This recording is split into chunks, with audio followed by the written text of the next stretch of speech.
అసలు ఏం పీకుతారు? అధికారంలో ఉన్నప్పుడే ఏం పీకలేదు. ఇప్పుడు ఏం పీకుతారు అంటూ పవన్ కళ్యాణ్ గారు సెన్సేషనల్ కామెంట్స్ అయితే చేసిండు. ఆయన ఈ కామెంట్స్ వేయంగానే రకరకాల విమర్శలు పవన్ కళ్యాణ్ గారి మీద గుప్పిస్తున్నారు. నిజంగా పవన్ కళ్యాణ్ గారు మాట్లాడిన దాంట్లో ఏమైనా తప్పుందా?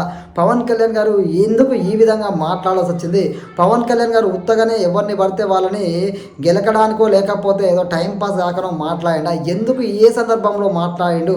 పవన్ కళ్యాణ్ గారు ఇదే వేదికలో నేను సీట్లు తగ్గాను, నన్ను సీట్లు అమ్ముకున్నారని ఇంకొక రకంగా మాట్లాడారు. నేను ఎందుకు తగ్గాను అనేది కూడా ఈ సభలోనే ఈ వేదికలోనే పవన్ కళ్యాణ్ గారు అయితే క్లారిటీ ఇచ్చారు. సో పవన్ కళ్యాణ్ గారు ఎందుకు ఆ విధంగా మాట్లాడిండు, ఇంకా ఏం మాట్లాడిండు అనే దాని గురించి మనం పూర్తిగా మాట్లాడుకుందాము. వీడియోలోకి వెళ్ళబోయే ముందు ఒక లైక్ ఇవ్వడం మర్చిపోకండి. వీడియో పూర్తిగా ఉండి నచ్చితే మీ విలువైన కామెంట్ అయితే తెలియజేయండి. చలో టాపిక్లోకి వెళ్దాము. పవన్ కళ్యాణ్ గారు ఒక సభలో మాట్లాడుతూ గతంలో మీరు అధికారంలో ఉన్నప్పుడే ఏం పీకలేకపోయారు, ఇప్పుడేం పీకుతారని చెప్పి ఆయన మాట్లాడాడు. ఆయన ఇలా మాట్లాడడానికి ముందు పవన్ కళ్యాణ్ గారి దృష్టికి చాలా విషయాలు వచ్చినాయంట. ముఖ్యంగా అధికారులు భయపడుతూ కొంతమంది పవన్ కళ్యాణ్ గారి దగ్గర చెప్పారంట, వాళ్ళు అధికారంలోకి వచ్చిన తర్వాత రప్ప అంటున్నారు, ఎవరిని వదిలిపెట్టమని చెప్తున్నారు, ఎవరైనా సరే మమ్మల్ని కాదని ఏది చేసినా మీకు ఖచ్చితంగా వచ్చే ప్రభుత్వంలో మీకు ఇబ్బంది తప్పదు, వదిలిపెట్టము అని చెప్పేసి ప్రతిపక్షంలో ఉన్న పార్టీ మాట్లాడుతుంది అని చెప్పి అధికారులు పవన్ కళ్యాణ్ గారి దృష్టికి తీసుకెళ్ళగానే పవన్ కళ్యాణ్ గారికి కూడా కోపం వచ్చింది. ముఖ్యంగా పవన్ కళ్యాణ్ గారు ఆంధ్రప్రదేశ్ని అభివృద్ధి చేద్దామని చెప్పేసి కూటమిగా ఏర్పడి కేంద్ర సహకారంతో ముందుకెళ్తున్న సందర్భంలో అభివృద్ధిని అడ్డుకుంటూ ముఖ్యంగా అధికారులను బెదిరిస్తూ వచ్చేది లేదు సచ్చేది లేదు, మీరు ఒకవేళ వస్తే ఈ విధంగా చేస్తామని అధికారులను అడ్డుకుంటూ అధికారులను బెదిరిస్తూ అభివృద్ధిని అడ్డుకుంటున్నారు. ఇలా అడ్డుకోవడం అనేది తప్పు. అధికారులను బెదిరించే విధంగా మీరు మాట్లాడడం అనేది చాలా పెద్ద తప్పు. మీరు అట్లా మాట్లాడితే ఎవ్వరు భయపడరు. గతంలో మీరు అధికారంలో ఉన్నప్పుడే ఏం బీగలేదు, ఇప్పుడు మేము అధికారంలో ఉన్నాం, మీరేం బీగుతారు? అదేవిధంగా ఇంత మంచి పోలీస్ వ్యవస్థ ఉంది, ఎస్పీలు ఉన్నారు, డిఎస్పీలు ఉన్నారు, డీజీపీ ఉన్నాడు, ఇంత పోలీస్ కార్యవర్గం అంతా ఉంది.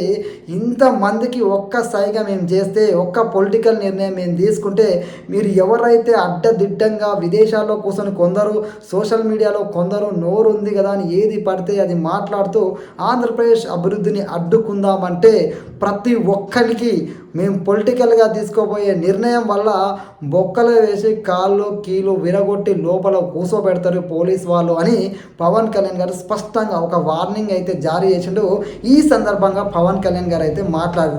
గతంలో మనం చూసినాం పవన్ కళ్యాణ్ గారిని ఏ విధంగా ఇబ్బంది పెట్టారు, పెళ్ళిళ్ళ గురించి ప్యాకేజ్ గురించి ఎన్ని మాట్లాడినా నేను పట్టించుకోలేదు. కేవలం ఆంధ్రప్రదేశ్ అభివృద్ధి కోసం నన్ను సీట్లు అమ్ముకున్నానని చెప్పారు, సీట్లు తక్కువ తీసుకున్నానని చెప్పారు, చాలా రకాలుగా నన్ను విమర్శించారు. అయినా ఇవన్నీ భరించి ఎందుకు నేను తగ్గాను అంటే కేవలం ఆంధ్రప్రదేశ్ రాష్ట్ర అభివృద్ధి కోసం మాత్రమే అని చెప్పి పవన్ కళ్యాణ్ గారు క్లియర్ కట్గా స్పష్టంగా ఆ వేదికలో చెప్పడం జరిగింది. సో పవన్ కళ్యాణ్ గారు ముఖ్యంగా ఇలాంటి స్టేట్మెంట్లు ఇవ్వడానికి కారణం ఏంటంటే ఆంధ్రప్రదేశ్ అభివృద్ధిని ఖచ్చితంగా చేయాలి, ఆంధ్రప్రదేశ్ అభివృద్ధి ముందుకెళ్ళాలి, కేంద్ర సహకారాన్ని తీసుకుంటున్నాము, సో ఈ అభివృద్ధిని ఎవరు ఆపినా నేను సహించేది లేదు అని చెప్పి ఆయన అల్టిమేట్గా వార్నింగ్ ఇచ్చాడు. ముఖ్యంగా నేను ఆయన తగ్గాను అని కూడా చెప్పాను. నేను తగ్గాను, నన్ను సీట్లు అమ్ముకుంటారు అని చెప్పిన ఎన్ని రకాలుగా చెప్పినా నేను తగ్గడానికి కారణమే అభివృద్ధి కోసం, ఆంధ్రప్రదేశ్ను ప్రగతి పదంలో నడిపించడం కోసం అని చెప్పి ఆయన క్లియర్ కట్గా చెప్పిందంటే ఆయన ఏ విషయాన్నైనా సహిస్తాడు. కానీ ప్రజలకు మంచి చేయడంలో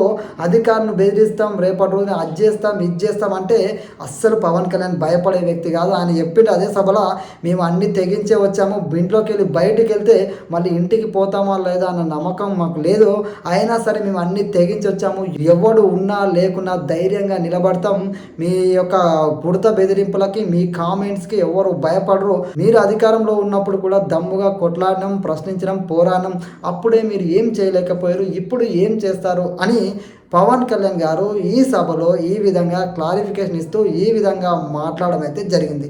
సో ఎవరి అభిప్రాయం ఎలాగున్నా పవన్ కళ్యాణ్ గారి మాటలు అయితే ఆయన అభివృద్ధిని అడ్డుకున్నందుకే ఆయన మాట్లాడినట్టుగా మనకు స్పష్టంగానైతే ఆ వీడియో పూర్తి వస్తే అర్థమవుతుంది. సో పవన్ కళ్యాణ్ గారిని విమర్శించే వాళ్ళందరికీ మరొకసారి ఆ వీడియో చూస్తే, నేను ఆ వీడియో చూసి 1కి 10 సార్లు మాట్లాడుతున్నా, మీ అభిప్రాయాన్ని కూడా కామెంట్లో తెలియజేయండి. జై హింద్.